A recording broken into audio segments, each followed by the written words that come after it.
જેમ વરસાદ પડે અને જેમ ચિંડાના રંગ બદલાય એમ કોંગ્રેસના ઉમેદવારના રંગ બદલાય છે. મારે તમને કહેવું છે કે એવી તો એમની કેટલી ફેક્ટરીઓ, એમના કેટલા એવા કારખાનાઓ છે કે છેલ્લા 6 વર્ષની અંદર એમને 4 તો બંગલાઓ છે, 4 થી 10 જેટલી એમને તો દુકાનો છે, એમના છાત્રાલયો છે. એવો તે કેવો ચમત્કાર થઈ ગયો કે ટૂંકા સમયની અંદર આટલી જાહો જલાલી આવી.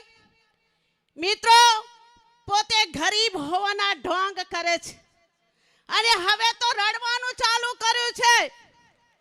તમને ઇમોશનલ વાતાવરણ બનાવીને વોટ લેવા, પૈસા લેવા, આ બધી રમતો, આ ષડયંત્ર આ કોંગ્રેસના ઉમેદવારને બધી રીતે આવડે છે.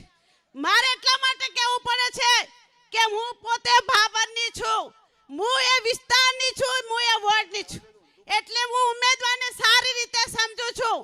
કોઈ ગરીબ નથી, પણ ગરીબ હોવાના ઢોંગ કરે છે. મિત્રો, આવા લોકોથી ચેતી જજો અને આપણે જે વોટિંગના છેલ્લા દિવસે આવા લોકોને આપણે એમની ડિપોઝિટ ડૂલ થાય અને વિરોધીઓ પરાસ્ત થાય, એના માટે આપણે બધા આજે સંકલ્પ લઈએ. ઘણો સમય ન લેતા